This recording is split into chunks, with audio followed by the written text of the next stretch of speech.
28 जून 2026 को जो विधान परिषद की 9 सीटें खाली हो रही है।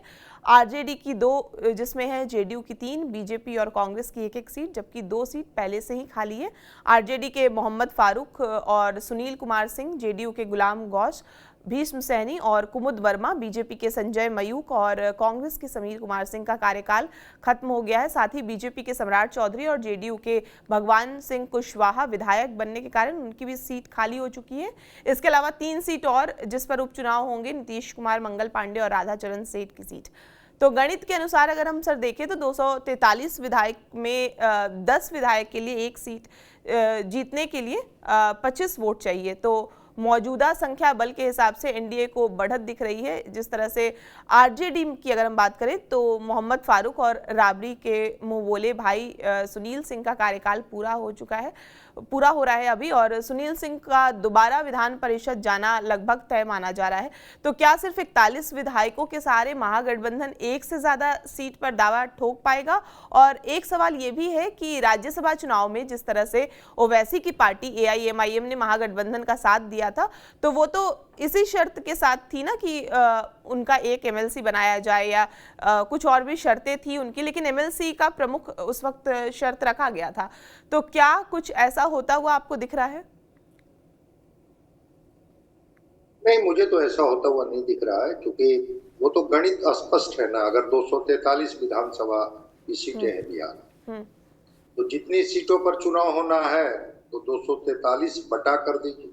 अगर 9 सीटों पर चुनाव होना है तो 243 बटा 9 प्लस 1 अब प्लस 1। तो अगर 243 में 9 प्लस 1 जोड़ते हैं तो 10, 24 और 1, 25, मतलब कम से कम 25 विधायक चाहिए एक एमएलसी चुनने के लिए। तो एमएलसी अगर इनके पास एमएलए टोटल अगर सारे इंडिया गठबंधन को मान लिया जाए तो 41 ही है। तो एक एमएलसी इनके हिस्से में आ सकता है।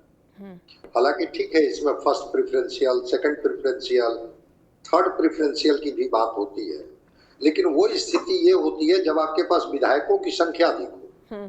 जैसे अभी सीवीएस राम राज्यसभा में सेकंड प्रेफरेंशियल वोट से जीते। फर्स्ट प्रेफरेंशियल में तो उनको 30 ही वोट आया, लेकिन सेकंड प्रेफरेंशियल वोट में वो एडिशन से आगे निकल गए और उससे वो चुनाव जीत गए।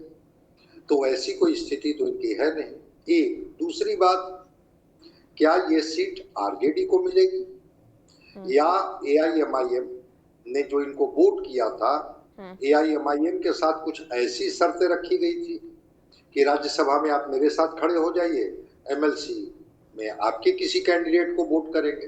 तो देखते हैं कि क्या राजद अपना एक उम्मीदवार बना करके एक सीट तो जीत ही जाएगी, लेकिन दूसरी सीट के लिए इनके पास आंकड़े नहीं है। तो ये एक सवाल है कि आरजेडी और जो इनके गठबंधन के दल हैं, उनके पास एमएलसी के लिए एक ही चीज, एक ही सीट है जिसको ये बचा सकते हैं। अब उसमें जो इनके सिटिंग एमएलसी हैं उनको ये कंटिन्यू करें या कोई नया उम्मीदवार दें, तो एक सीट से ज्यादा बचने की उम्मीद तो नहीं दिख रही है। एक दूसरी बात, जो दूसरी तरफ है वो 202 विधायक हैं।